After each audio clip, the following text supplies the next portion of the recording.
I'm getting old now. Makes you a little dizzy at first, but it really gets you going. Do it real quick. You know what? That worked. I feel ready to go now. I don't know if that's good for your brain, but I like the way that gets you going.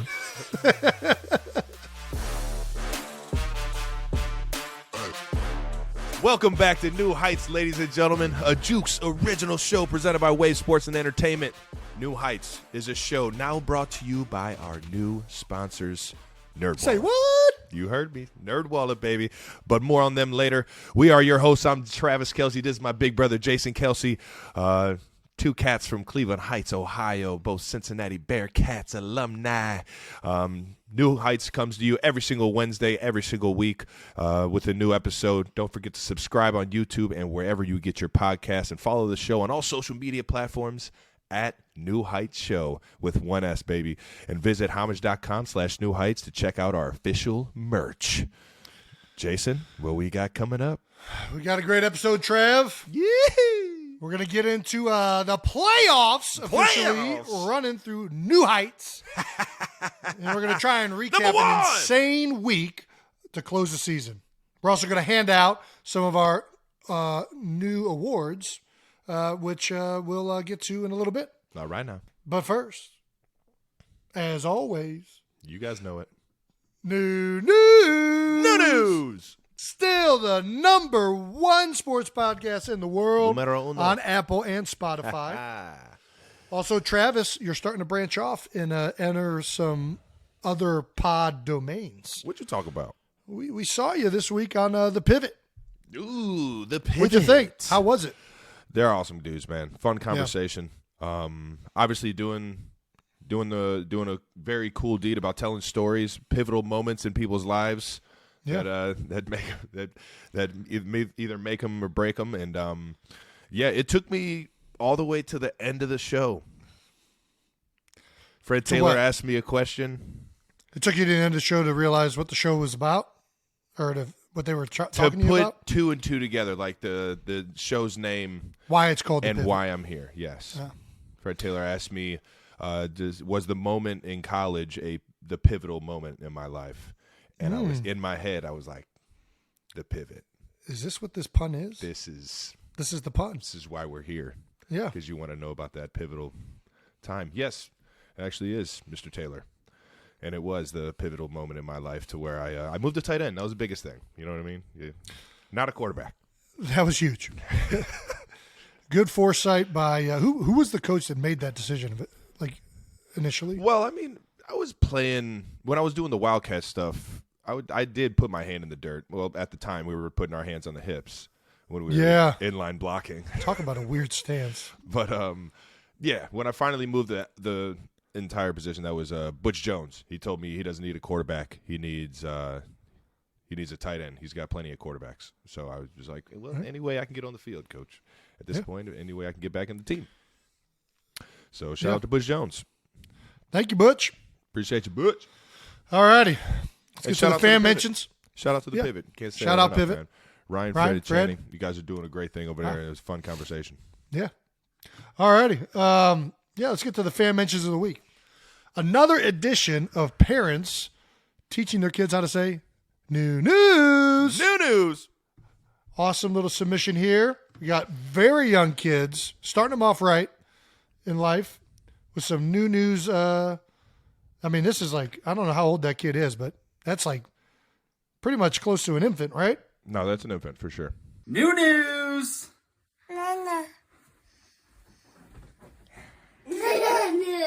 There we go.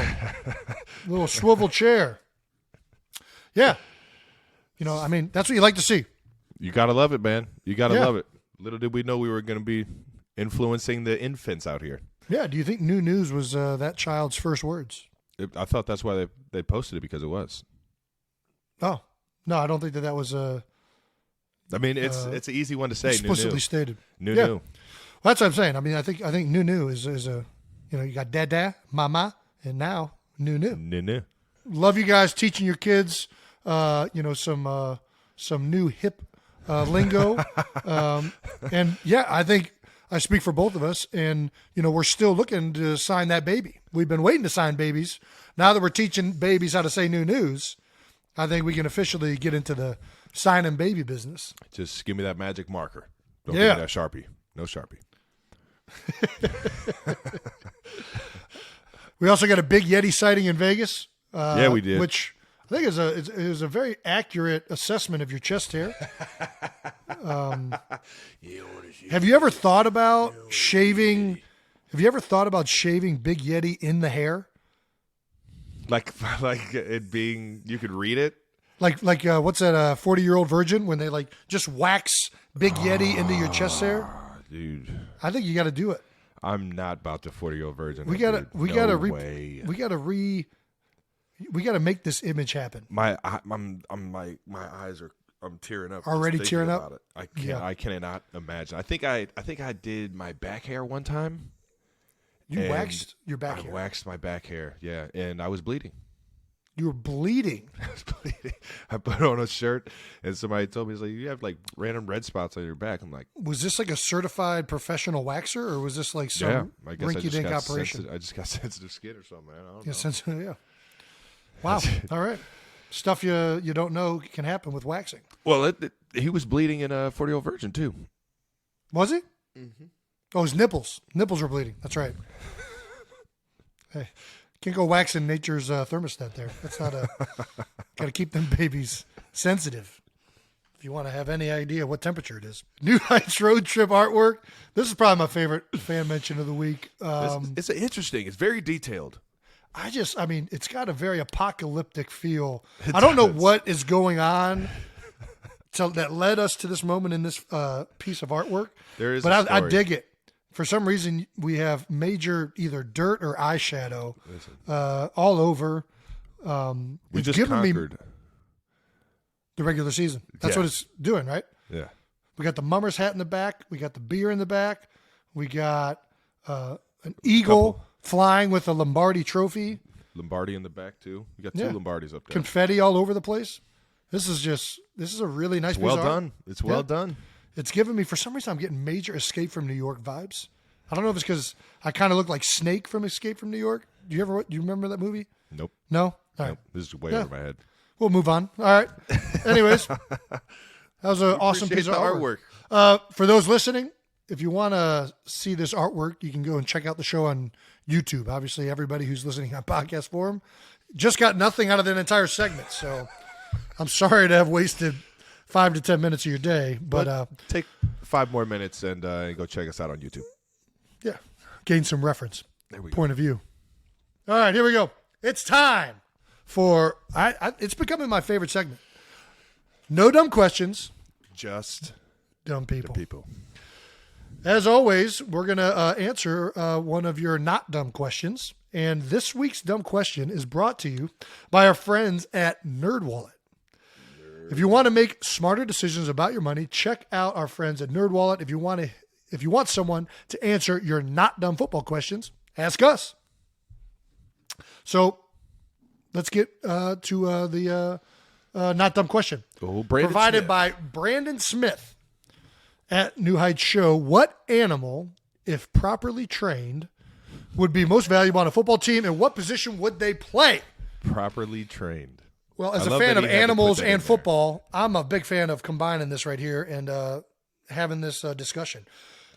So I think there's some groundwork we got to establish. This is not a team of animals. This is just one animal. One animal. Right? So we have 10 players, one animal on the field. Yeah. Both teams get an animal. Right? Any team playing gets an animal. Mm-hmm. What animal, if properly trained, would lead to the biggest advantage or best team? A lot of things to consider. Yeah. A lot of things to consider. Are we going? The obvious one is probably Bigfoot, right? I mean, he's the most human. Travis, of them all. We're not talking about. And we're not talking one about that could actually catch a football, run with it. Travis, score there's no 4 Sam touchdowns Squanches in one game. There's no Sam Squanches. There's no abominable snowmen. There's no dragons. We're talking about things that you can find in a zoo or have optically been observed to have existed. Although Bigfoot, there are some There's some historically. sightings. Well, Yeah, but there's also some historical precedents of great apes that were that large. I forget what the thing's called. Something like an orangutan-ish This guy animal. does research, man. This guy's a But researcher. we're going to leave out the mythical beasts on this show for right now, and we're only going to discuss observably real animals. Still a lot of areas to go with this. We can go, obviously, is it a bipedal or a quadrupedal animal? Is it an aerial, subterranean? Who knows? What do you have any choices you're going to go with? I'm assuming you were just talking about animals on all four versus two. That's quadrupedal and bipedal. Is it bipedal, bipedal? Yeah. Air, be also known as a bird. Man. Subterranean, be something like a gopher. I would be inclined to go subterranean, but I think they're too small to grab a football. Like the biggest subterranean animal would be a wombat. But what about what are the? And I don't know how fast they are at digging. Because I mean, really, so the problem with aerial animals is for you to be considered in the field of play, you got to get 2 feet in. You got to get 2 feet in before it's a catch. And subterranean in the NFL, you can touch the ground until you're touched. You're not down. So a wombat, in theory, could tunnel a little hole right to the other end zone, pop his little wombat head up with the football. Touchdown. But I don't know how he's going to carry the football. I don't think their hands are big enough. I don't know how quick they are at tunneling. So I'm going to go, I'm saying the wombat's out. Wombat's out. Then you go into just big physical specimen animals. You got gorillas, bear, cheetah, pretty fast. Pretty damn fast. But you got to think, how is this thing going to carry the ball? Yeah, no. What's carrying the ball? You got to go with the old. What was it, the bipedal? You got to go bipedal, I think. Bipedal. Well, bears can be bipedal. So can gorillas. You've seen those things at the zoo where the gorilla's walking on 2 feet. You can go bipedal, holding that thing in one big paw. But a bear and a lion, they could also hold it in their mouth. If properly trained, their mouths are big enough. That's why Brandon put properly trained. That's right. Same thing with a tiger. I think the greatest athletes in the animal kingdom appear to be cats. Oh, the cats, yeah. Yeah, Big you know cats. what I mean? Big cats. Even small cats are pretty good athletes, but I think a lion or a puma, I mean, that's an athletic creature right there. I've seen a leopard do some crazy shit. Yeah. I mean, not in person, obviously. But you know what I mean? Anyways, this is all leading to what I think the real answer is, which is an eagle. What? No. Their talons are big enough to hold a ball. But like you said, snap you got to the ball, you give it to the eagle. It's going to fly faster to the end zone than anything can run. It'll just and it's going to touch down. But if we know the eagle's on the field, we just put somebody in the end zone and wait for it to try and touch down, right? You're talking about it has to be in the field of play. Yeah. And we just and if there's grab that one thing out of the ground and throw it out of bounds. So what's taking the eagle? What thing are you putting on the field if it's not an eagle? I mean, you got to choose. You got to go. I would say gorilla. I'm thinking gorilla, man. A gorilla or a grizzly bear. Gorilla or grizzly bear, man. Those things. I mean, if we're going size, you got to go elephant, though. What's going to tackle an elephant? Nothing's going to tackle an elephant. And it's got that big old trunk. You can throw it in there in the red zone. It's just going to come down with any jump ball. No, not an elephant. Elephants, you can't bring down an elephant. Fuck. Right? Is a bear taking down an elephant? Man, that'd be good. Can you trip an elephant up? I don't think so. It's quadrupedal. It's hard to trip up a quadrupedal animal. It's got three other legs. They can balance on. Man, you got a bipedal. That's when you stick your leg out. I don't know, man. I think Mac Jones it. I still think I'm going eagle, for obvious reasons. Oh, our producers are now informing us we have to give it a position. An eagle would obviously be a receiver. It would be off the field on defense, which maybe that's why you shouldn't do eagle. It's not going to be able to play both ways. Ooh, yeah. How's an eagle going to tackle anything? Elephant can play both ways. Hippopotamus. Yeah. Hippopotamus. Maybe you go hippo because it's an angry animal too. That thing can move. You need aggression in the field of play. No, I'm still going. I'm going elephant. It's too big. Properly too big trained, and powerful. I'm going properly trained gorilla.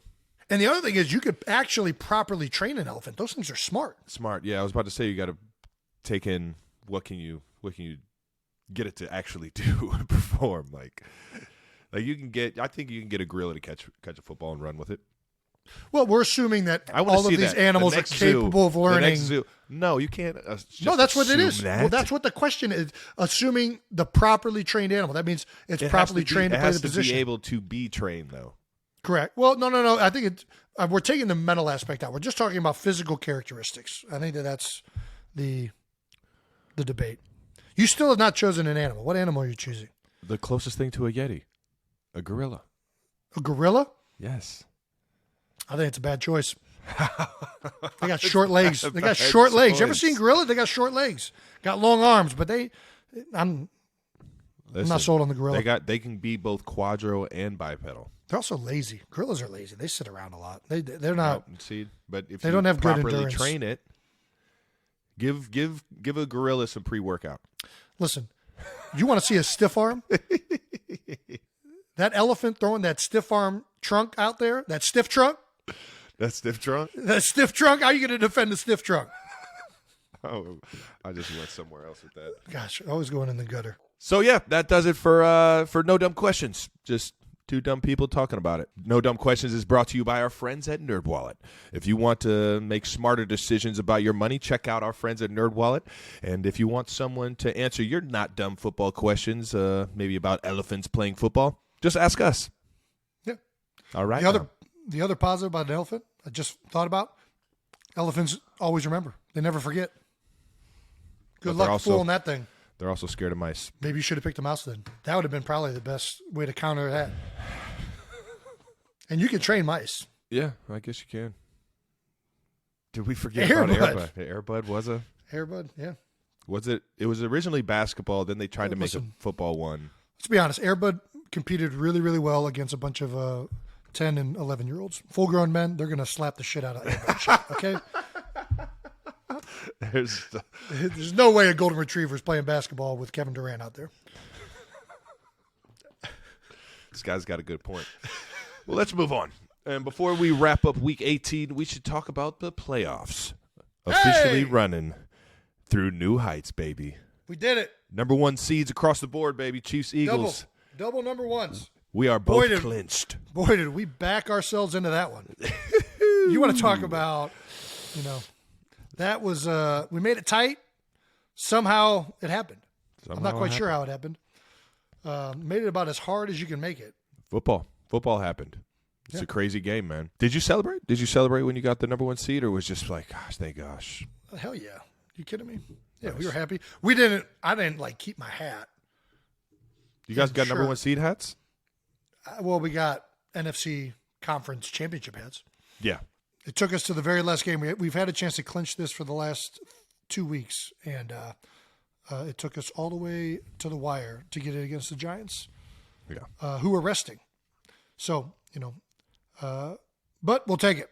You think it's more of the first seed, getting that bye week? You think it's more physical or mental? Both. Both? It's always both, huh? Yeah, but I mean, physically, obviously, having a bye week is major. The other thing that I think is underrated is you get a week where you're not preparing for an opponent. You're just focusing on yourself. And it's not just players. Like, it's coaches. Like, everybody gets a chance to, do a big-time self-evaluation. You go back to doing drills that you haven't done since training camp. Yeah. You're doing things that really are much more about honing your game as opposed to preparing for someone else. And you try to keep track of this stuff in the regular season, but in the grand scheme of, one, trying to stay healthy and fresh, two, trying to prepare for an opponent, you lose track of some of these drills. And so I think it's a great week. You get a chance to go back out there and work some of these technique things that you haven't done for, at this point, 3 months, 4 months. Which drills you doing, Jason? I'm trying to get I love sets on squares. I love sets on squares. Everything starts with your feet. Towel drill? Huh? Towel drill? What's towel drill? Where you roll up the towel, put it on, and get on the track. I don't know which one this is. That's a George Kittle drill. He does it, so I do it. Try to make me a better blocker. He taught us it at tight end U. I don't know what this drill is, so I don't You know. roll I can't up a speak to towel. it. You roll up a towel. You put it on a line. You act as if that's the track. You work on your footwork, 6-inch steps, not take it too big of it. Yeah, I just use the line. Yeah. What do I need a towel for if you have a line? I Well, do believe in. Not everybody step- has a line, Jason. Well, I mean, we have lines. We have a whole field painted with lines on it. I grab one of the lines. I step over the line. There you go. We got to get this thing back on track. All right. I'm looking forward to sets on squares. I'm looking forward to even just working base blocks and fits with my hands. Looking forward to maybe doing some one-on-one pass sets. Ooh. Pads on? you know, Throw the We're pads going to put on. pads on. We're putting the pads Throw on. the pads on, baby. You guys not putting the pads on? Huh? Come on now. It's Coach Reid. Come on Yeah. now. It's an I don't know what that means. old school guy. You know exactly All what right. it means. All right. So you're putting the pads on. Pads have been on. They Pads haven't have not been on. They have not been on. Who are you lying to? But they will be on this week. But that's the benefit of the bye week. You put the pads back on. You go out there. You do some things that you haven't done in a long Controlled. time. Nobody on Yeah. the ground. Nope. Everyone stays off the ground. Always. Union it up, but get some work in, baby. Yeah. A lot of guys getting out of town. I have no idea. You got guys jumping out of town. I don't Don't know. far I don't know anybody that's jumping out of town. I think it's a good chance to rest up, and you don't want to sit around the couch all week. You want to keep the body moving. You don't want it to get you don't want to get lazy, but Right. I don't know too many people that are jumping out of town like they would on a season bye week. That is. Yeah, I don't know. In season bye week. I haven't heard too many people leaving town, but I'm sure that some of the guys will. Yeah, you guys aren't going down to Florida, jumping on a yacht with Trey Songz. No, definitely not. Definitely not. I don't know that. I don't know that I'd be doing that regardless. But there might be some guys doing it. I don't know. I'm not going to speak for everybody. I don't think there's anything wrong with it. I don't think it's going to impact playing a football game the following week. So, hey, if you guys want to go hop on a boat with Trey Songz, go for it. The show. Got that importance of home field advantage, man. You can't say enough about what that means, especially in cities like Philly and Kansas City, man, where you got diehard football fans screaming their tail off and really making it an advantage when you play at the house. Yeah, that's obviously the other advantage of the number one seed is everything runs through your field. Yeah. So, last time we did this in Philly, we had some unbelievably electric environments at the link. I was there. I was there for a few. I think it'll be the same way this time around. I'll be looking forward to watching the games this week, to seeing who we end up playing. Me and you both, brother. Well, before we get to next week, let's get to what happened this past week. All right, now let's tee up these 12 bold topics. That's right. We got 12 bold topics to wrap up Week 18 in the National Football League, which is the regular season wrap-up. Starting off with both of our games, we always do this where I tee up the topics on Jason's game, and Jason tees up the topics on the Chiefs game we had this past week. You want to start us off, brother? Let's do it. Let's get to your game first. All right, now. Chiefs at Raiders. You guys needed to win this one to Vegas, secure baby. the Vegas. number one seed. In Las Vegas, Chiefs 31, Raiders 13. Let's get to what everybody wants to talk about. This weird play. What did you guys? First of all, what was this? This was, I think, this is what happens when a whole bunch of guys just stay in a cube room for so long that they just start making up shit. What can I we think of? what can we do that could just throw the other team off, right? Well, And that's what the quarterbacks were doing. It worked. Quarterbacks, I don't have anything to do with this play. I usually throw my 2 cents in, say, hey, we should do this, we should do that, and I came in on Friday and this was the play in the red zone. The quarterback room is the one that came up with this play? Yeah, the QB room definitely came up with this one. All right. The old what do you call it? Go Snow ahead. globe. You No. guys called it. What did you guys call it? We called it the Arctic Circle of Death. Snow globe left. Snow globe left. Snow globe left. Listen, you guys. Reindeer personnel. It was originally supposed to be like a Christmas game. Reindeer. So was this supposed to was be like a installed Christmas for game. the Christmas game. It's supposed to be a fun Christmas game. it's been in for a day. minute. Yes, it's been in for a little while. We had to, right. make sure we called it when in the right time. Being up in, I think it was 3 scores in the third quarter, or fourth quarter. I forget which quarter we actually ran it in. I don't know. Yeah. You guys are winning. It's one of Either those way. plays that gets called. You can't call that down. I mean, you can. You can. That's one of those plays that gets called when you're up a few scores and you're just going for style points. It was definitely a style points kind of play. I thought it was a little bit of a, I thought it was only supposed to be for Christmas because a play like that can look like a fuck you play if it's not like, I don't know. You don't want to be a showboat. Yeah, you know what I mean. You don't want to. Yeah, but it's the Raiders, so I don't know. Yeah, I mean, listen, it's the NFL.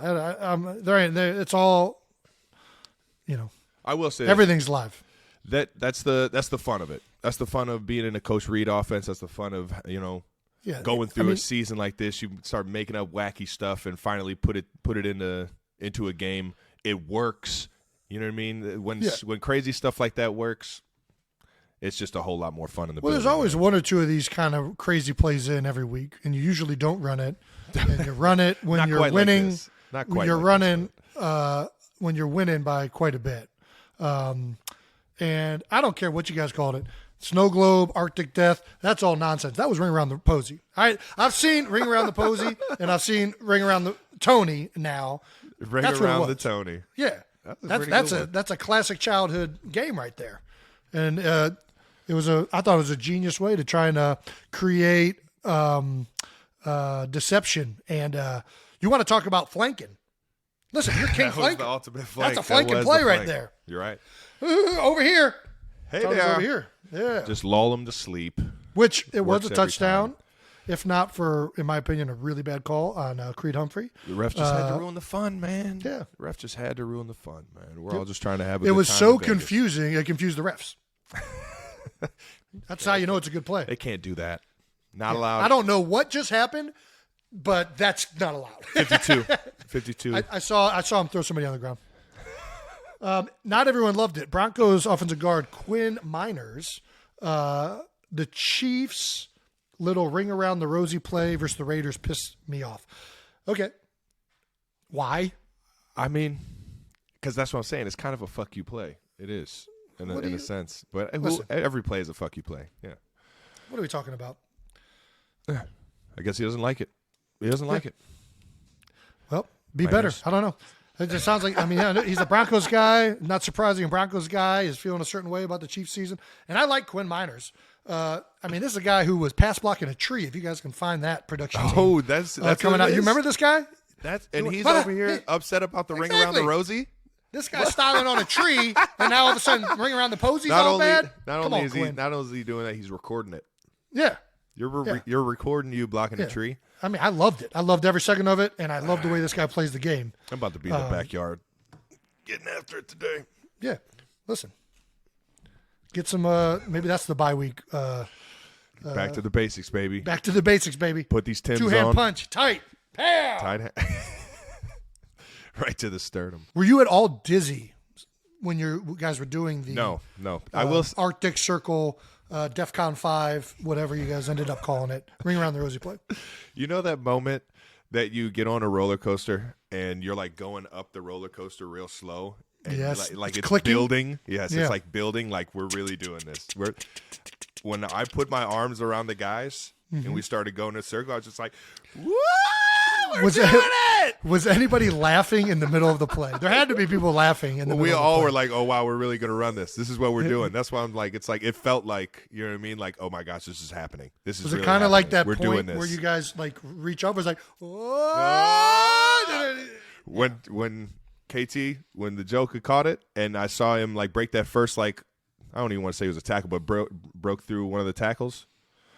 It was like, yeah, it's working. And By the way, the ref ruined it. Yeah, listen, let's not get on the refs, okay? They got enough people getting on them.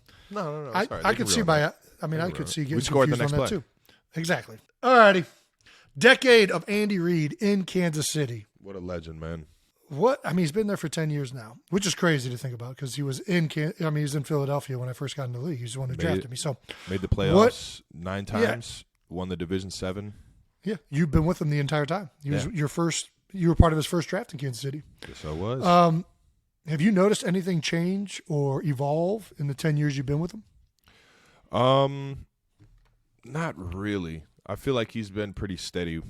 He's an old school style coach. You know what I mean? He's got a method, a certain routine year in, year out of how to make a team better, how to get a team, rested and when it needs to, how to get a team motivated. He's got his certain ways, and he doesn't fray from it at all, and that's what makes him great. He keeps his foot on the pedal when it comes to motivating and making sure you're doing your job, and he does it in a fun way, man. And that's why we have a lot of fun winning games out here. Yeah, I think Andy, obviously, I think he's the best coach in the time I've been in the NFL. There'd be one other guy you could probably consider over in New England. But, I don't think you become the best by continually changing and evolving. I think you become the best and remain there for as long as he has, both in Philadelphia and Kansas City, because of who he is and kind of like his natural ability to lead, his natural ability to, get the best out of the people around him. Yeah. To manage human beings, emotional intelligence. Andy Reid has all of that stuff. And, you change and evolve scheme. You change and evolve how to attack and what you're going to do on the field. But I got to think Andy Reid probably is Andy Reid. Every day, baby. You know what you're getting. Yeah. Did you got a favorite Andy Reid story in the 10 years you've been there? Man, favorite Andy Reid story. Yeah, it's tough. A lot of them, I'm sure. Yeah, there's. Are you inclined when I ask you that question? Do you immediately think of positive Andy Reid memories or negative Andy Reid? Because the ones I think of are negative about my reactions with Andy Reid for the most part. Yeah, I still remember. I was in. You just knew I was going in the tank there. I was like, I don't want to tell that one. Don't want to tell that one. Don't want to tell that one. Well, I think Andy. We already told one. Andy loves you up, right? He loves up all of his guys. Right. He's just that type of guy. But I think everybody knows that a pissed off Andy Reid is like the most like when Andy is mad at you, there is nothing you feel. It's like an aura in the room. Right? Oh, yeah. It's like, man, I don't know what. Big Bear's mad. Big Bear's this mad. Is not good. Not good at all. Tighten it up. Hey, tighten it up. Tighten it up. Yep. Stop smiling. Tighten it up. 100%. And like you said, he's like, that's just how he is. But that's how he motivates. That's how he keeps the discipline on everybody. You know what I mean? He always wants everybody to show their personality. But at the end of the day, we mean business. And that's at the forefront of every single year, every single day. Is that we got to be taking care of business. What and Big Red has some awesome post game moments too. Some coaches will, you know what I mean. Movie day, we're not practicing. Let's go to the water park. We're practicing. You guys didn't go to a water park? No, we're not going. No water park. Every day is what it's supposed to be, and that's practice and work. I think that's been the breakdown of like every last practice of OTAs is like water park on 3. Because it's going to be some type of shenanigans on that last day. What? So, yeah, I mean, well, you got this past one. I thought you got that. You give them a cheeseburger for Christmas. Thought that was great. Oh yeah. Isn't there some like? Wasn't there like a Kool-Aid like Big Red moment thing? What am I thinking of? He came running into the after the locker room, right? It was the locker room after a win. He came running in there all fired up, and sure enough, man, they put a big brick wall. Somebody did some good editing, yeah. Turned him into the Kool-Aid man breaking through the wall. That was classic. I don't know. My favorite Andy Reid stories are probably my draft day. I think we had. I've already told that story.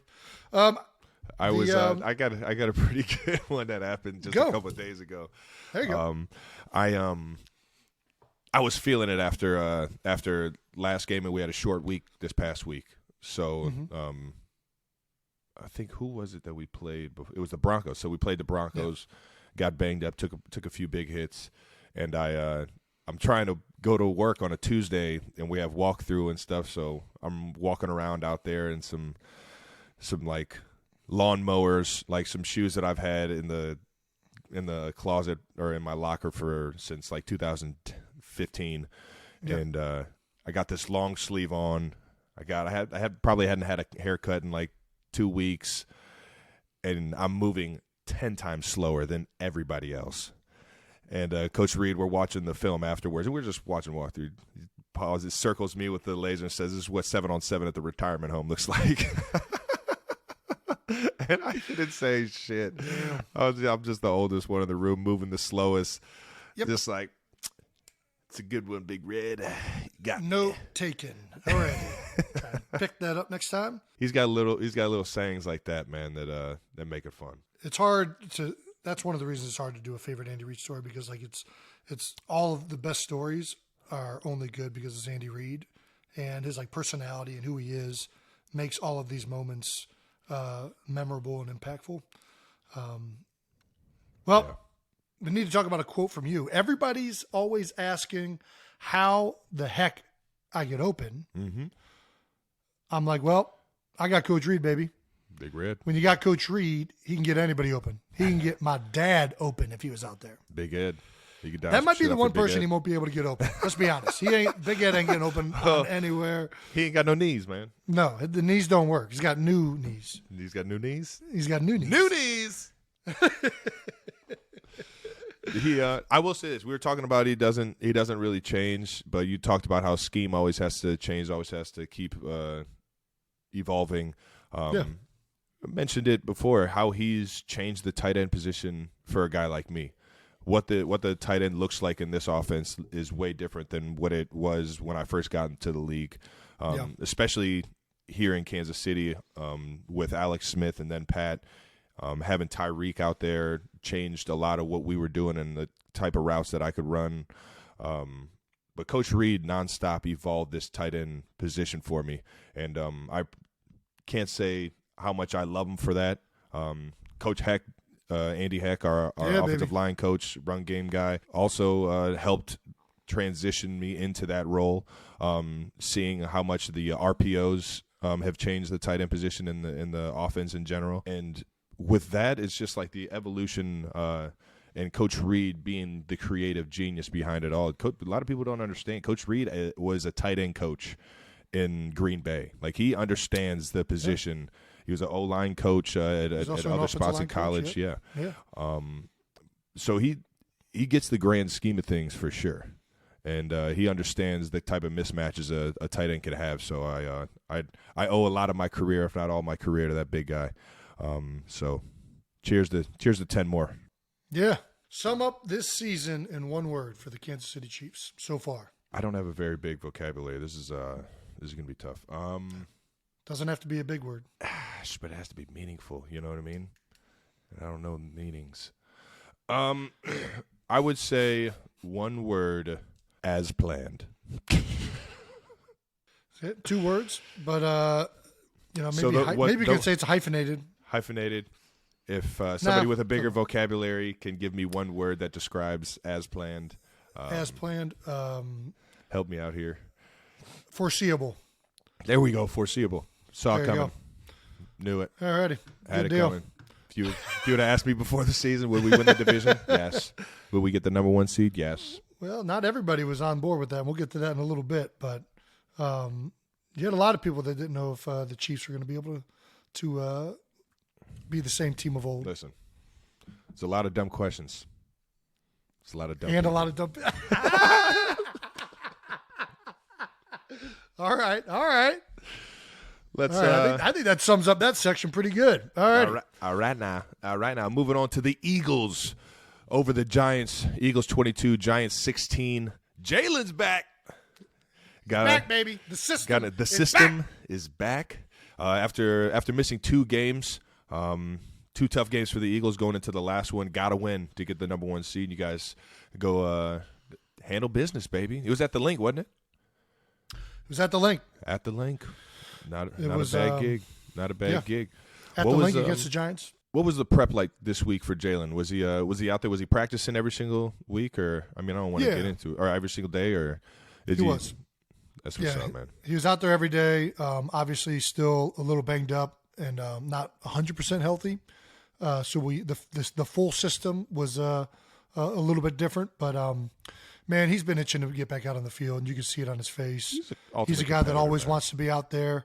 Shout out to Gardner Minshew played his tail off in Jalen's absence, but it was nice to have Jalen back out there. And we've played a lot of games with Jalen at this point. His personality, who he is, his leadership abilities, all these things culminate into making for a pretty dang dynamic and efficient offense. Yeah. So it was awesome to have him back out there this week. Well, he was in quotes saying, I feel like coming into this game, I've been pushing myself beyond measure to try and be available. And as you would expect, absolutely nothing else, nothing less from him as a competitor and just a leader on that team. But is it harder to get ready for a team that really doesn't have much to play for? It's definitely different.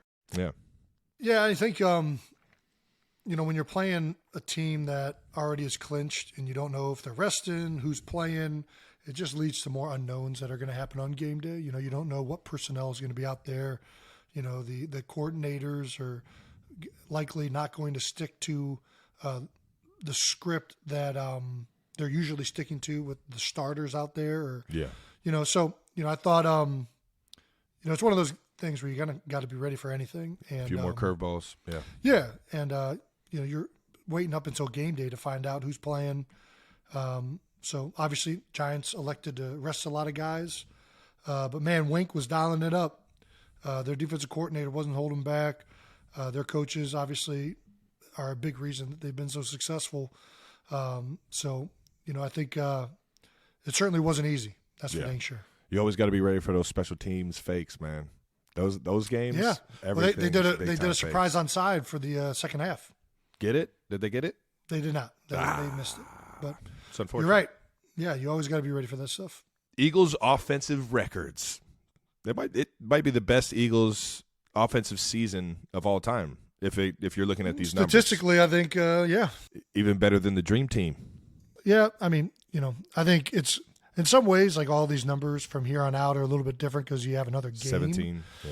But a lot of these numbers were set in place long before this last game. Yeah. So I hear you on that. But A.J. Brown, most yards in a season for his career, or actually, I think Mike Quick's record. Mike Quick. Mm-hmm. Wow. Oh, nice. So it wasn't just for him. It was the no. This is the Eagles' most right on. receiving yards in a single season.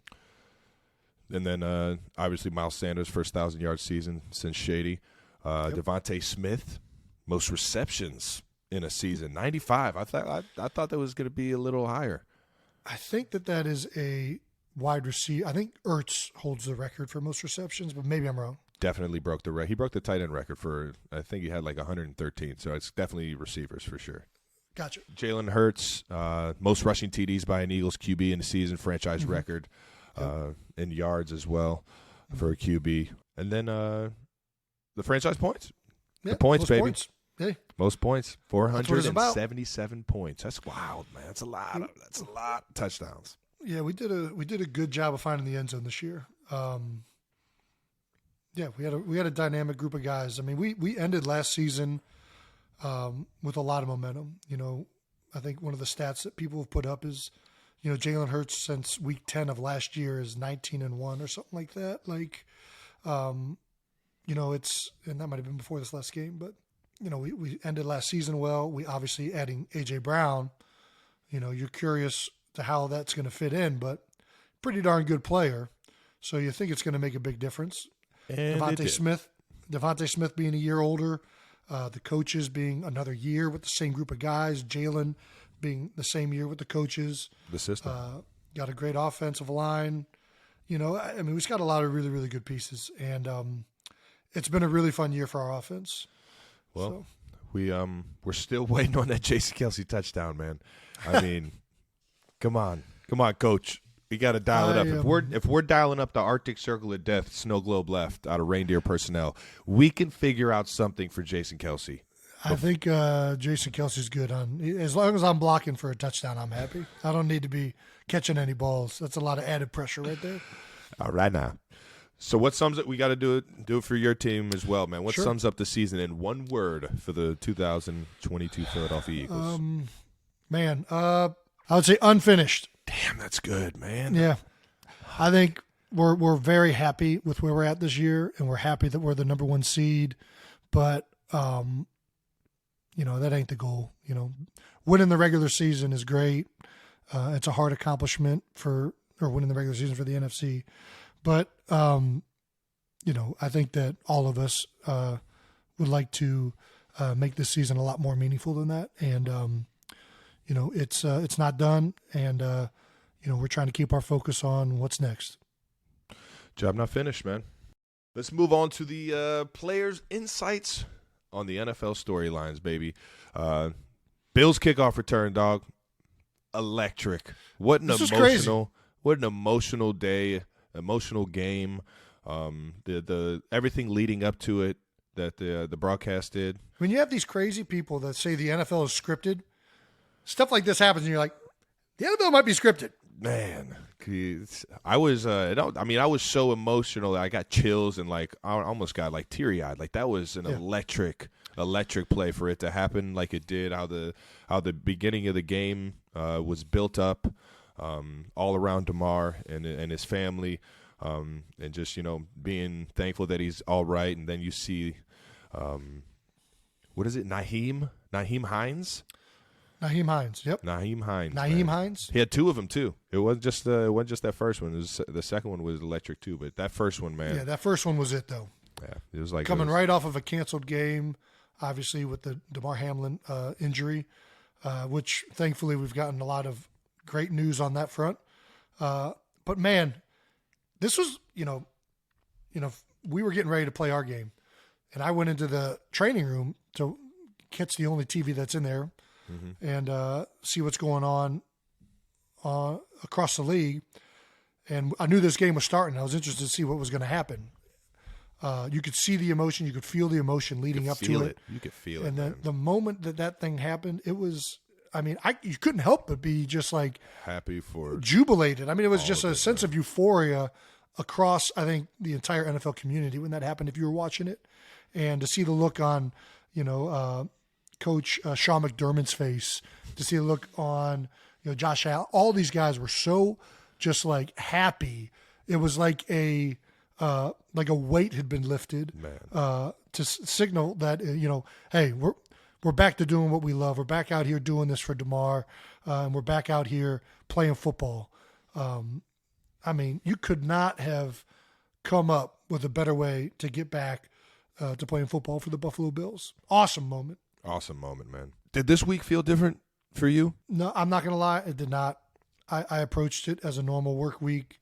I think obviously all the stuff early on with the unknown about Hamlin's injury, that was a little bit different, right? But football, I've kind of said this before, but I think, that's one of the things that for me doesn't really change. I just go out there and play football. It's my one way to escape. So, no, that didn't feel any different, but it was obviously different watching that game. What's wild is you got DeMar Hamlin, number 3. Everybody's throwing up the threes throughout the entire game. That was the Bills' first kick return for a touchdown in 3 years and 3 months. Whoa. Wow. Number 3 was he was in the building. That's for sure. Yeah. For sure. He's on everybody's mind, everybody's heart, and there were a lot of guys playing for him. And what an electric moment, man. What an electric moment. Next storyline we got, Lovie Smith goes out with a win. Fired immediately afterwards, but he got that win in beating the Colts and securing or losing the number 1 pick, securing the number 2 pick now, I think. Yeah. Texans complete a fourth quarter comeback, trailing by 7 in the fourth quarter. They convert on 4th and 20 for a 28-yard touchdown. I'll tell you what, that play was. And then instead of kicking in and going into overtime, play for the win right now. Hey, we're playing to win this game. We're playing to win this game. Lovie goes for 2, gets it. I love it, Lovie. I absolutely love it. And a hell of a play call, too. 2-point conversion sealed the game for him. There was still, I think, like 50 seconds left or something like that. But Texans ended up winning the game. And you think, I mean, it gave the Bears – Lovie Smith was once a Bears coach. Yeah. Do you think he might have knew and was wanted doing a little bit of undercover I don't know, man. I don't know. That's awfully. It's interesting. That's awfully conspiratorial.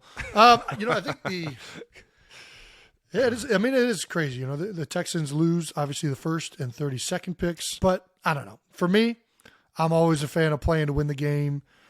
In the grand scheme of things, what is the difference of the first and second pick? Now it's Chicago. They already got a quarterback.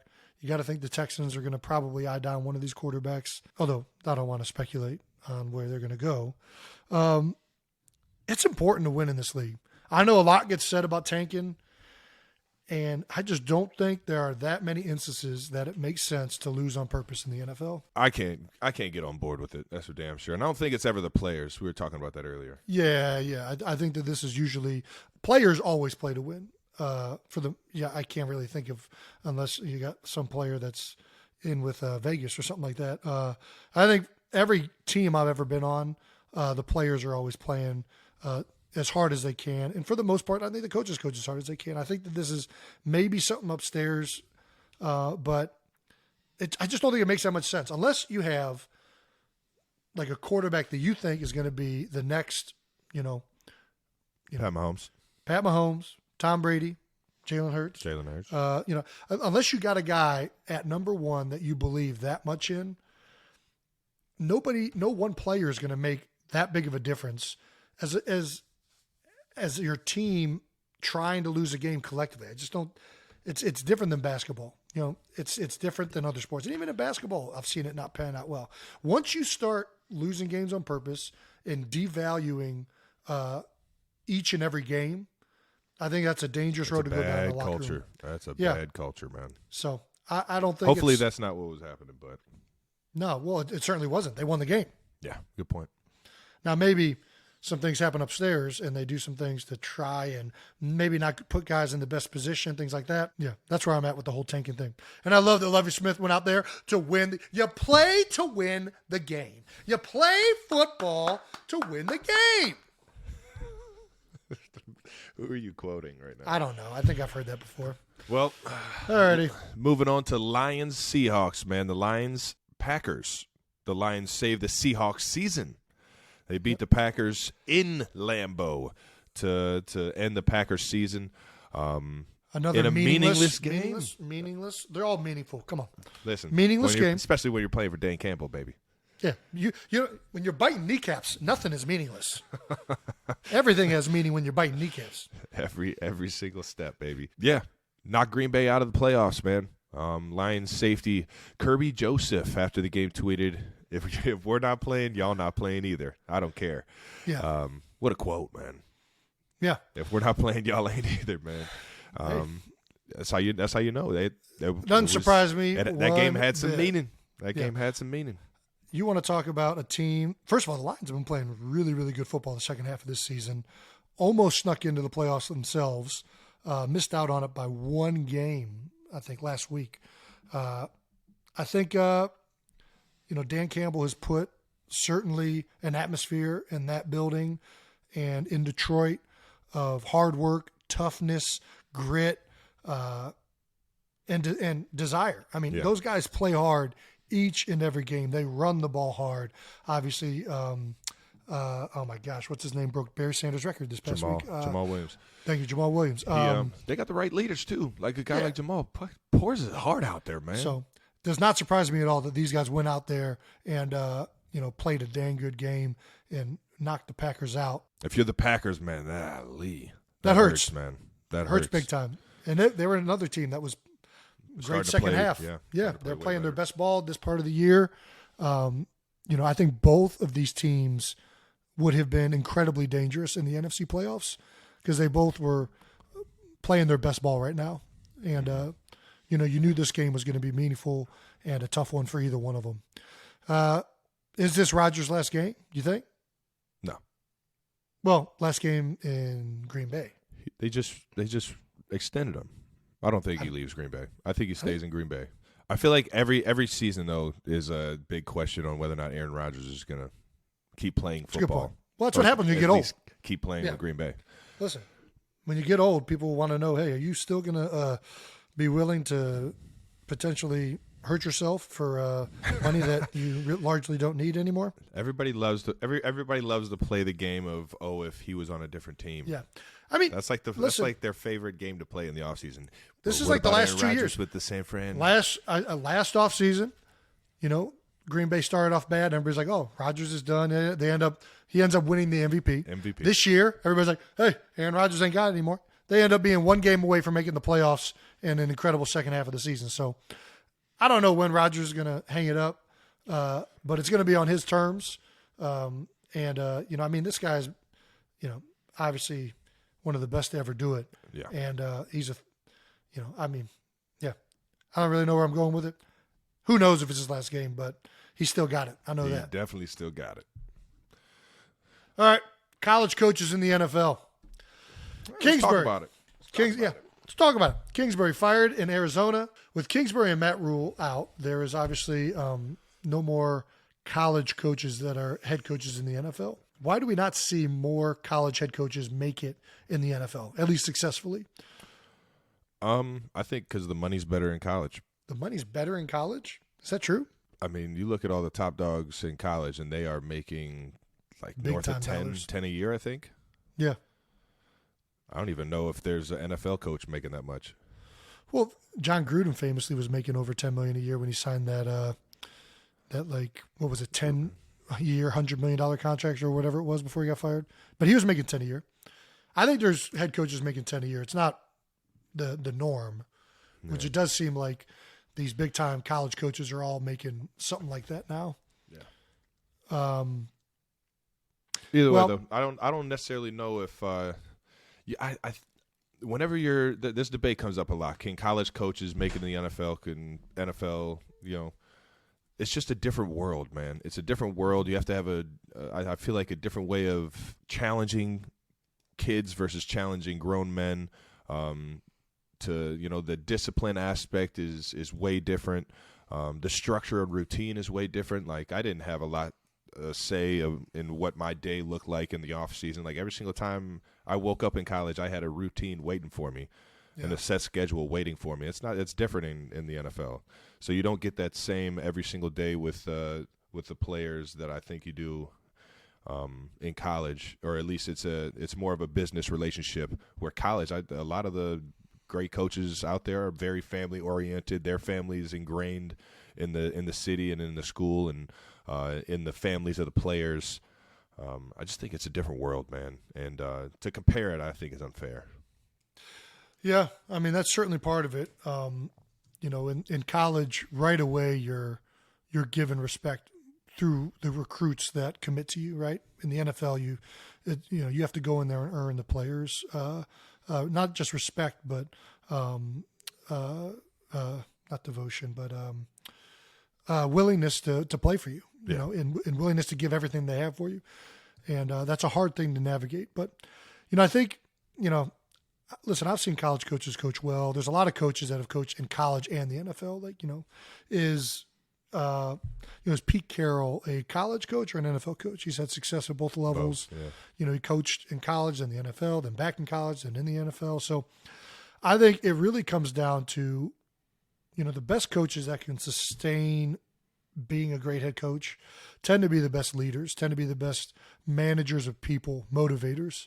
I think a lot of college coaches end up getting hired in the NFL because they have a hot scheme or something that is allowing them success and a competitive advantage, right? Yeah. They've outsmarted everybody somehow. Chip Kelly, Kingsbury, like all of these guys are kind of on the cutting edge of doing something different. Mm-hmm.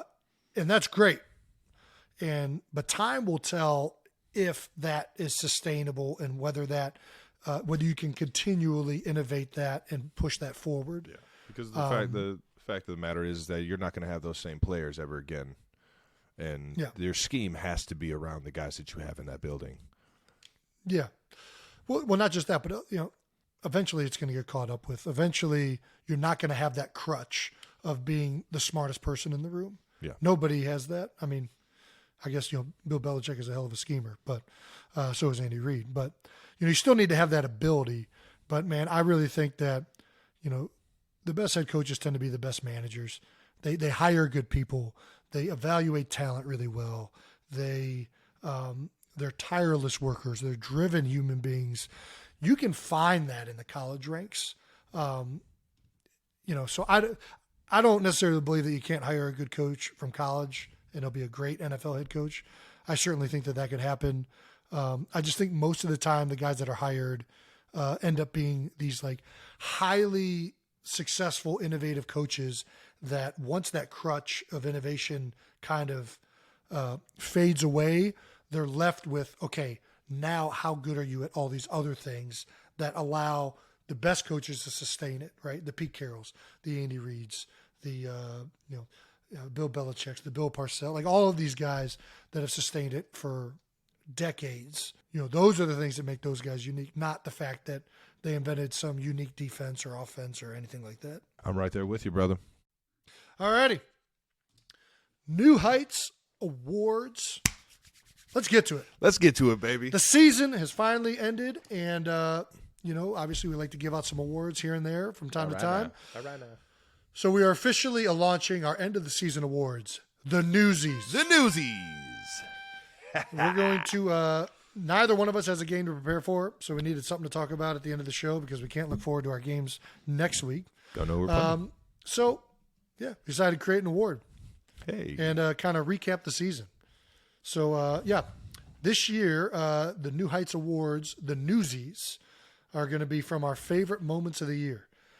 Trav, you want to start it off? Let's start it off, maybe. Maybe, baby. Let's start it off. Our first newsie is best display of basketball skills on a football field. Hey. That's right. We all know that playing football and basketball go hand in hand. We've talked about it a lot. So we want to recognize the guys that might want to trade in their cleats for some sneakers. That's right. We got 3 nominees in this category. One going to the Dolphins special teams for the box out, a.k.a. the butt punt. Back of the end zone.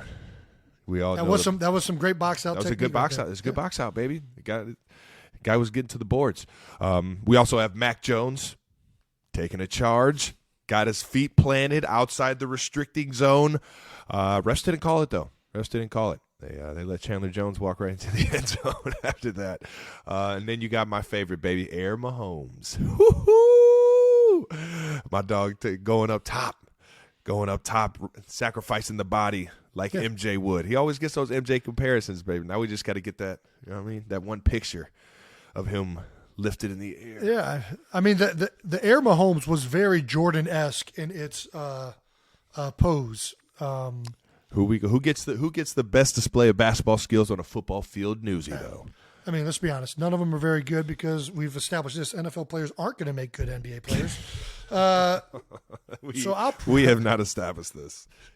I think the closest one to any type of football maneuver is clearly the Mac Jones charge.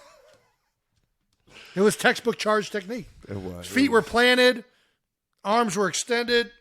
I mean, I guess this is the technique usually on the charge, but usually you want to protect the kids, man. But yeah, Mac went a different route. Congrats, Mac, on winning the New Heights Newsy, brother. The first newsy goes to Mac Jones. Goes to Mac Jones, baby. All right, we're taking a charge. I'm sure he is not going to find this funny. He won't, but what can you do if you can't laugh? You know what I mean? We've all been a part of things. Yeah, it's one thing if it loses the game, though. It's true. It's a good point. And they've missed the playoffs by one game, so that is, those are all really good points. All righty, here we go. Did we just become best friends award? Ooh. So for this newsy, during the season, we met a lot of new people. So we want to recognize some new guys that we may actually want to hang with outside of football. Yeah. Trav, who is the most likely to be late to practice after hanging out with you? I mean, we already know Pat's in my hip pocket with that one. Yeah. I would say, most likely to be late. I got to go receiver because I feel like receivers are always late. Okay. We talked a little bit about OBJ. But I'm going to go. You going with your boy OBJ? OBJ, man. He's going to walk right. in with me after a fun time. You know what I'm saying? That'd be a good time. I'm sure. I can see it happening for sure. All righty. What about you? Most likely to get an invite to calving season? Well, a lot of choices. Got a lot of new teammates, got a lot of new people. That has been one awesome thing from this show is the amount of camaraderie that I've felt from other NFL players and support of New Heights.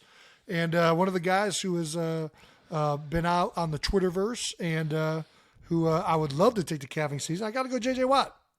Nice. He's also coincidentally from Wisconsin, so I got to think he's been to a calving. He's definitely experienced. Land of the cheese? Yeah, he's got some experience with calving. The original ice bath. He's big on cutting a hole in the lake and just jumping in. Yeah, that's the Wisconsin way. That is. Also the Cleveland way. All right now. Moving on to our next newsie, New Heights stat line of the year. Hey. That's right. Look, we all know that only certain stat lines matter on this show, and it's typically not the good ones. So we wanted to recognize our favorite stat lines of the year. We got a few nominees. What are the nominees. Obviously, we got the most butt stat line of all time. 7 receptions, 25 yards, but 4 tutties by Al Bundy himself. Al Bundy stat line. Yours truly. And then we got the Eagles actually being 92% on QB sneaks. Like, that's an actual. We're a tad short, I think. It was at 88. Close. It was at 88. Did you guys run any these past couple weeks? We missed one against New Orleans, but I don't know. I hear all sorts of numbers thrown out. There's a reporter came up to me and said we were 91 afterwards. I don't know. It counts. Your guys are 91 now. Listen, we've been over this. It's like it's just one of those things. It's like pi. It sits at 92%. It's a set number it's just where quarterback sneaks live at in the universe. All right now, and then we got Derwin James' season. 64 tackles, 5 tackles for loss, 4 sacks, 2 interceptions, but the best stat line, a fucking power bomb on the goal line. Oh, you're missing the other one. I felt every bit of that. What? You're missing he signed a baby. He's the only one of us who has signed a baby. I thought you said you signed one. I said I would. I'll sign a baby. I'll tell you what, though. He is patting the stats over there because only one in the league that can record that many tackles, that many sacks, that many interceptions, power bomb a 265-pound man, and sign a baby all in 1 year. Tell you what, that's a season right there. What else can we stack on top of that? I don't know, man. Who you going with? Who gets the newsie? Listen, these are all great nominations, but your Al Bundy stat line has only happened one. I challenge anybody to find you had 4 touchdowns and your yards per reception were less than the amount of touchdowns you have. You have less than 4 yards per reception, and you have your touchdowns are more than yards per. I mean, it's a crazy stat line. I don't think anybody else has ever done that in the history of the game. Nobody will ever be that buns until you get to the goal line. And then that great. That's a great stat line right there. I want a newsie. Let's go, man. Alrighty. Shout out to Al Bundy, man. On to our next newsie award. We got the Shit We Didn't See Coming award. What? Every NFL season, there are things that happen that no one sees coming. So this newsie is going to give a little shout out to the things we didn't see coming about this year. All right, First nomination is head coach Jeff Saturday. Didn't see it coming. Nope, I don't think anybody saw that one coming. Nope. Second nomination, we got Jaguars in the playoffs. What the fuck? Didn't see that one coming. After last season's debacle with Urban Meyer, I don't think anybody saw that one coming. Third nomination, we got the Chiefs getting the number 1 seed. We alluded to this. Who the fuck didn't see that? I saw it coming. Well, of course you did. I foresaw it. Tyreek Hill didn't see it coming. I think there are a lot of people that did not see the Chiefs getting the number 1 seed. Old Will Compton, our friends over at Bustin' with the Boys, that's definitely didn't see it coming. That's right. And the fourth nomination, Seahawks making the playoffs with Geno Smith. I mean, all Didn't four see it good coming. nominations. Didn't see it coming. All think, four? No, what? What? Take us off of there, all right? I saw that shit coming. Travis, you should be proud of this. A lot of other people didn't see it coming. Just because we saw it coming doesn't mean other people didn't see it coming. A lot of analysts were not high in the Chiefs going into the year.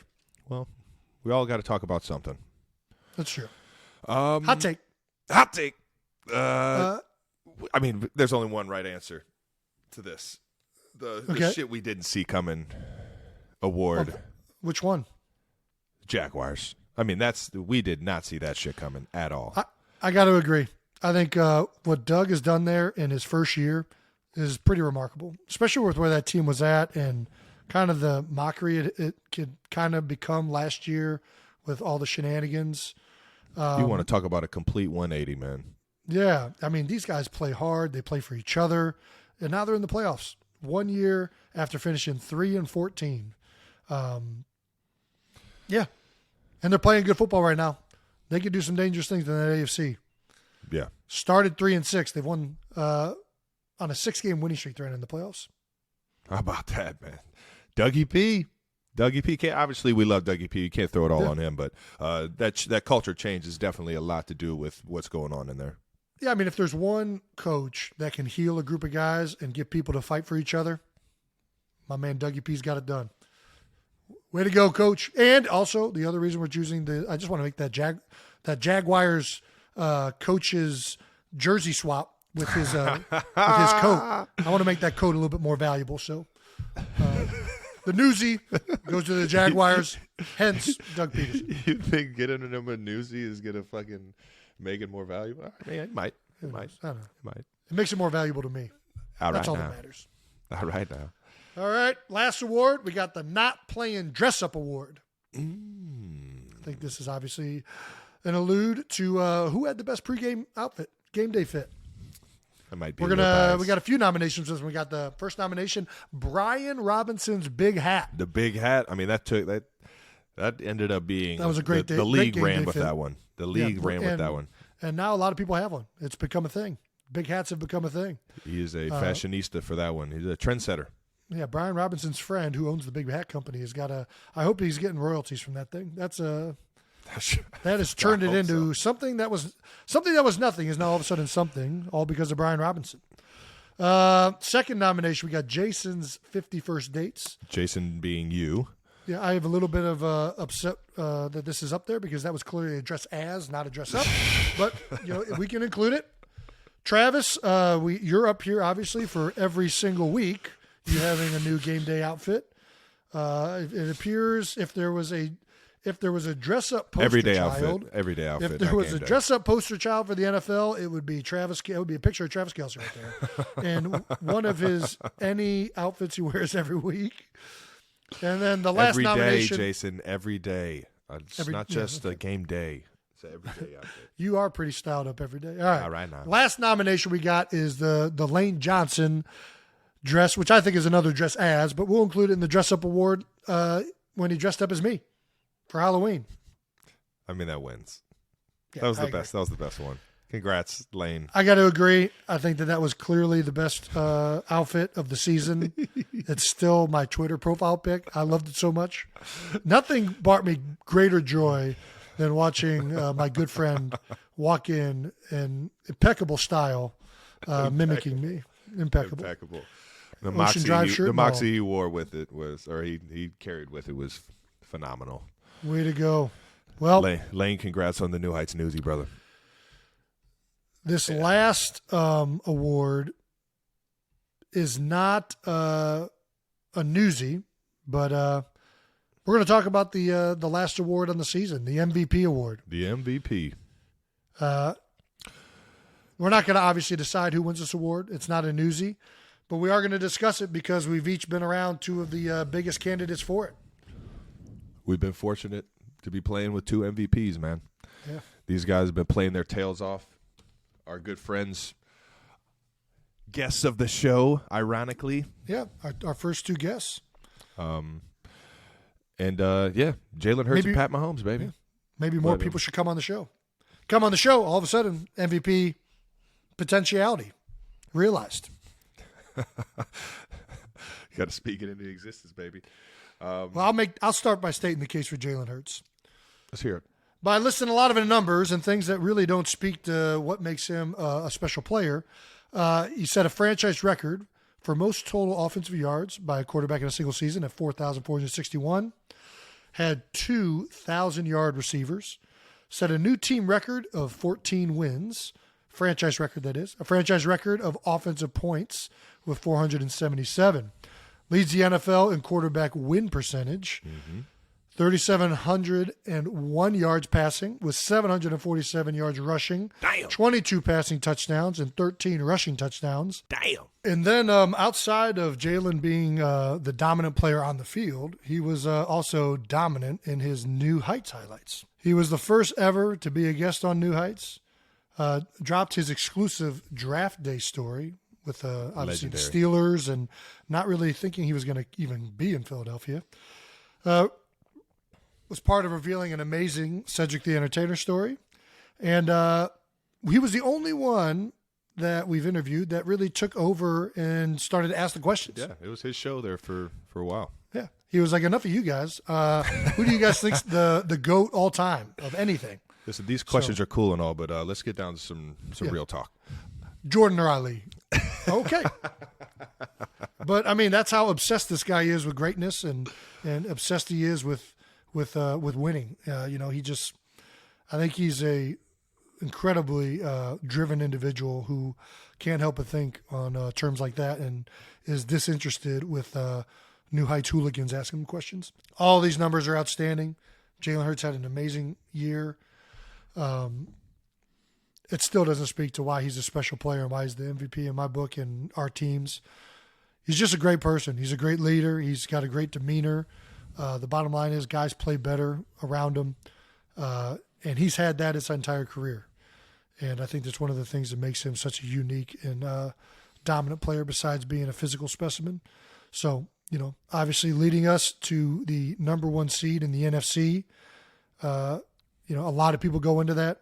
We had a great team this year, a great offense, great defense, great coaches. But the man at the helm of all of that was none other than Jalen Hurts. He is the system. Well played, Alrighty. man. Well played. Your turn. Yeah, I mean, it's Pat Mahomes. What do you want me to say? It's Patrick Mahomes. He leads. Listen, you can't just and keep everything. saying it's Pat It Mahomes. is. It is. You can't just keep turn saying the film it's Pat on, Mahomes. turn it on, and tell me that guy doesn't deserve everything. All right. You can, The guy leads the NFL in all these categories. Passing yards. He has 500 more than any other quarterback. Passing touchdowns. He has 6 more than second place. He owns it in first downs. Passes at 25-plus yards. The first QB to throw for 5,000 yards and rush for 350. That's a LeBron stat. It's a crazy stat to even think about. Just kind of making up random stats. 300. I mean, he's a stat machine. You could throw all these this stats entire around. episode could be, where are we at right now? What's the time we're on right now? We're at an hour and a half in. This entire episode could just be a stats compiled by Patrick Mahomes. There's no question. Stat Mahomes. Stat machine. Stat Mahomes, baby. He's not Stat the Mahomes? He's Stat Is Mahomes. that a real nickname, or is that? Did you just come up with that? It just popped in my head, baby. Stat Mahomes. I like that. Stat Mahomes. That's good. It's got a ring to it, doesn't it? It does. And all those numbers, everything is. It's lovely to look at because it just shows you the season in review. But the most important Pat's stats, Stat Mahomes' stat line, are his highlights on New Heights. He gave us a classic rendition of New News in the Pat Mahomes voice. New News. Dropped his exclusive draft day story with Nagy and Reid. That was epic. Epic. Loved every second of hearing that one, especially knowing the two guys. Revealed some origins of the bromance between me and him, where it all started. And used our show as a part of his pickleball investment announcement. Told everybody what he was doing in the pickleball world, and sure enough, I'll probably be, trying to get on their team here shortly. I just got to get my skills together. That has got to be one of the first things we're off-season activities. We're getting some pickleball in. Got to. Cannot wait to dominate all of you guys. But that doesn't even tell you why he's the MVP. Like I said, you turn on that film, the guy's throwing the ball, no looks here, no looks there, breaking tackles, running around like a madman behind the line of scrimmage, throwing it across the field. You watch the Kansas City Chiefs play, and this team goes as that guy goes. Yeah. It is what it is. And he's the ultimate leader. He's the ultimate, competitor in the building nonstop. If it's not football, he's competing in every single game or every single moment that he's in the building, whether it's saying who's going to win this college game or shooting hoops in the locker room, whatever it is, this guy is competing and wants to freaking win. And that drives the competitive circle and the competitiveness in the building. I see it every single day. And going into this season, there's a lot of people that didn't see this shit coming, like we said. And we did, though. We did because we know the kind of competitor he is. We know the kind of person he is, how he's going to come into the building every single day with the team in mind, and how he is a vital part of that. And he's the most valuable person in that locker room. And because of that, he's the MVP. Yeah. Well, it's a good case. So is Jalen Hurts. Either one of these guys winning it would be awesome. If there's one person that might not like the Stat Mahomes nickname, it might be Pat Mahomes. I feel like that's a guy that does not care about stats that much. He only cares about one stat. What's that? Wins. Not right now. Get them dubs, baby. Yeah. I think now's a good time for us to, I guess, do our own vote on the MVP award. You want to do it? Count of three? Right. Count of three? 1, 2, 3. Jalen. Mahomes. What? Right. Who didn't see that coming? All right. Well, I don't think we're going to be the people that determine who get this. So we'll let the experts I don't even know who decides on this, but somebody who's qualified. Somebody will pick it. All righty. We have one last newsie to hand out, but this one is not going to happen for a couple weeks. That is the New Heights stamp of the season. It's a big one. It's so big, we're not going to give it up until the season's over. That's right. Because it ain't over. We got a whole postseason coming on. That's I think it's part of the whole thing. So we're going to wait till everything's done. It's all finished, and we're going to include all of you guys. We would love to hear who you all think deserves the stamp of the season, Newsie. And we're going to open up to all of you. We're also going to open up what you think a Newsie should even look like, because we actually want to give these out. Yeah, we have to. We need something tangible and physical to give to people. Yeah. And obviously, Travis, you received a Newsie, so you'll receive one. I can't wait. Fans, you guys got to make it special. You know what I mean? Please design something that Travis will hate to have to display inside of his home. Hate? Yeah. Well, I want to be able to go in there and laugh at it. What do you mean? I want to go in there and laugh at your Newsie. Yeah, but that doesn't mean I'm going to hate it. That's selfish. Because I want Doug to have it also. It. That's a good point. I want Doug to have a great Newsie. We got some guys, and we want Mac to enjoy this. That's right. He's not going to enjoy it. He's not going to like it either way. All right, whatever. All righty. Well, we look forward to all of your thoughts on who deserves the stamp of the season Newsie and what a Newsie looks like. Let's hear That's it. That wraps it up, Trav. That's this episode. The bye week episode is officially in. Feels good. It feels good to have the bye, even though we kind of, my legs are already feeling better. Legs are feeling better, but we kind of locked it up. It was almost like you're kissing your sister. It was kind of like, it wasn't the cleanest lockup of a first round bye. But that phrase was always bogus. Take it. The phrase has always been bogus. You prefer kissing your brother? Yeah. It's like kissing your brother. Yeah, there you go. That's the 21st episode of New Heights. The show is old enough to drink now. Make sure you're subscribed on YouTube to the New Heights channel so you can follow on any new videos that come out. Listen and subscribe wherever you get your podcasts, and make sure you check out our official merch store at homage.com/New Heights. You heard him, ladies and gentlemen. Once again, New Heights is a Jukes original presented by Wave Sports and Entertainment. Make sure you follow the show on all social media platforms at New Heights Show 1S for fun clips throughout the week of this week's episode. And thanks to our production and crew. We thank you guys so much for everything you guys are doing this thing isn't possible without you, and it sure as hell isn't as fun. So appreciate you guys for tuning in. Until next week, baby. Peace.